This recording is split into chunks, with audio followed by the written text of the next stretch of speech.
میں نے کہا کہ یار میں ان کے ساتھ پوری طرح کوپریٹ کر رہا ہوں, وہ پھر بھی مجھے ماری جا رہے ہیں, مجھے ماں بہن کی گالیاں دے رہے ہیں. تو اگر آپ کی یہاں پہ کسی آفیسر سے بات چیت ہے, آپ ان سے کہیں ریکویسٹ کریں کہ یار مجھے مارے کب, یا مجھے تب مارے جب میں آپ کو کچھ چھپا رہا ہوں یا آپ کو کچھ غلط بتا رہا ہوں, تب مار لیں, لیکن مجھے مارے کب. وہ چیخ کے بولتے رہتا بول. میں نے کہا جی سر میں صرف ویڈیوز بناتا ہوں, میں یوٹیوبر ہوں, ماں بہن کی گالیاں وہ دیتا ہے. اس نے میرے منہ پہ بہت زور کا تھپڑ لگایا, میں بالکل چپ ہو کے ایسے منہ نیچے کر کے کھڑا ہو گیا. تو کہتا منہ تے کر, ابھی میں نے منہ پر کیا نہیں تھا, وہ زور سے چیخ کے کہتا منہ تے کر, ابھی میں نے منہ پر کیا تھا, اس نے مجھے دوسرا تھپڑ لگایا. میں وہاں پہ بڑا ہیلپ لیس فیل کر رہا کہ یار میرے سے ایسا کیا ہوا. ایک عقل مند انسان نے کہا تھا صرف ڈرامہ لوگوں کو چپ نہیں کرواتا, فیئر ان کا دماغ اور زبان بند کر دیتا ہے. سائیکالوجسٹ کہتے ہیں کہ وکٹمز درد سے نہیں ٹوٹتے, وہ تب ٹوٹتے ہیں جب وہ ماننا شروع کر دیتے ہیں کہ کوئی ان کے لیے آنے والا ہی نہیں. اور ایک سوسائٹی میں جہاں سسٹمز انپریڈکٹیبل لگتے ہیں, جہاں جسٹس دور لگتا ہے, جہاں سچ بولنا بھی سوچ سمجھ کر پڑتا ہے, وہاں ایک عجیب پیراڈاکس پیدا ہوتا ہے. کبھی کبھی خاموشی انسان کی آخری پناہ بن جاتی ہے. سائلنس ساؤنڈ کا ایبسنس نہیں ہوتا, یہ مائنڈ کا وہ فائنل شیلٹر ہے جب باہر کی دنیا بہت زیادہ نوائزی, بہت زیادہ تھریٹننگ, بہت زیادہ انسرٹن ہو جاتی ہے. ٹراماٹائز لوگ بولنا بند نہیں کرتے کیونکہ ان کے پاس کہنے کو کچھ نہیں ہوتا, وہ بولنا بند اس لیے کر دیتے ہیں کیونکہ ان کا نروس سسٹم ایکسپریشن سے سروائیول موڈ میں شفٹ ہو چکا ہوتا ہے. یہ خاموشی چوائس نہیں ہوتی, ٹریگر ہوتی ہے شوق سے, فیئر سے, ہیلپ لیسنس سے, ایموشنل پیرالائسس سے.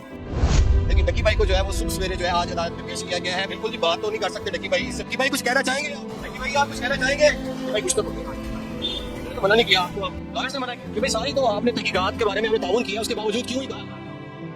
یہ ہے لرنڈ ہیلپ لیسنس کی سائیکالوجی. جب مائنڈ مانتا ہے کہ آپ کی آواز آؤٹ کم نہیں بدل سکتی تو بولنا تھریٹ بن جاتا ہے اور خاموشی ایک پروٹیکشن. تو آپ کوآپریٹ کرتے ہو, آپ سر ہلا دیتے ہو, چاہے آپ پہ تشدد کیا جائے, کچھ بھی کیا جائے, آپ اوبے کرتے ہو, آپ سب ٹھیک کرنے کی کوشش کرتے ہو, پھر بھی اندر سے لگتا ہے کہ آپ کچھ بھی کہیں, کچھ بھی بولیں, آپ بچ نہیں سکتے. پاور صرف جسم کو کنٹرول نہیں کرتی, وہ آپ کی پوری آئیڈینٹی کو ہی توڑ کر رکھ دیتی ہے, اور دھیرے دھیرے ایک انسان ٹوٹتا نہیں, اندر سے فریکچر ہو جاتا ہے. وہ ماننا شروع کر دیتا ہے کہ اس کی سچائی کی کوئی ویلیو نہیں, اس کی آواز کا کوئی وزن نہیں, اس کی موجودگی کی کوئی پروٹیکشن نہیں. ڈراما کا اصلی نقصان درد نہیں, وہ شرنکیج ہے جو یہ آپ کے سیلف بلیف میں کریٹ کر دیتا ہے. ڈراما کبھی اکیلا نہیں آتا, وہ پوری فیملی کو اپنی شیڈو میں کھینچ لیتا ہے. پاکستان میں فیملیز ڈراما کو صرف دیکھتی نہیں, وہ ایبزارب کرتی ہیں, انٹرنلائز کرتی ہیں, روز جیتی ہیں اور ساری زندگی روز ٹوٹتی ہیں.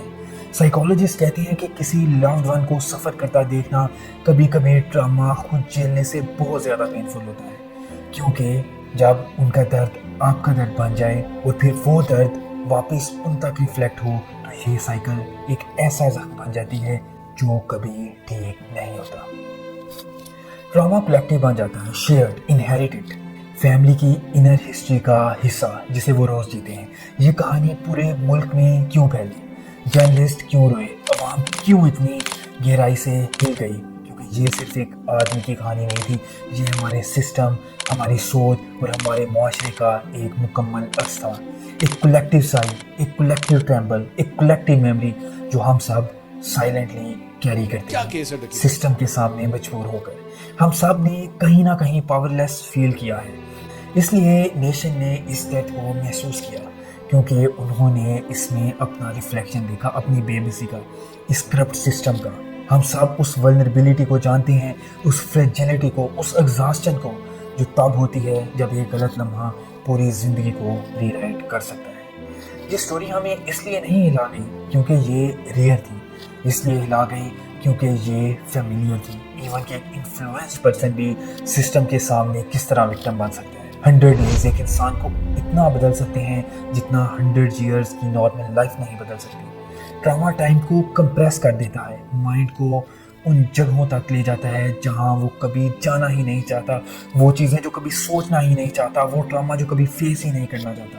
انسان زندہ واپس آ جاتا ہے, پر وہ واپس ویسا نہیں آتا, وہ زیادہ کوائٹ ہو جاتا ہے. ہنستا الگ طرح سے ہے, سوچتا الگ طرح سے ہے, کیونکہ سائلنس اس کے اندر نئی میننگز کارو کر چکی ہوتی ہے. سائیکالوجسٹ اسے پوسٹ ٹرامیٹک ٹرانسفارمیشن کہتے ہیں.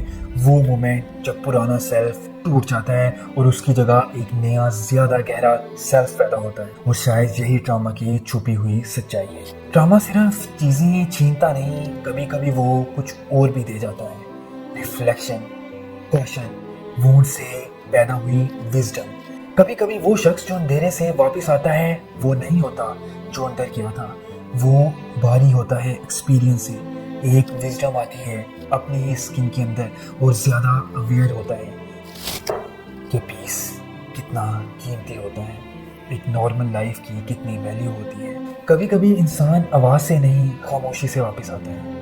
Sometimes a person doesn't return with a voice, they return with the silence that healed them. If you like this video, please subscribe the channel. We will meet in the next video.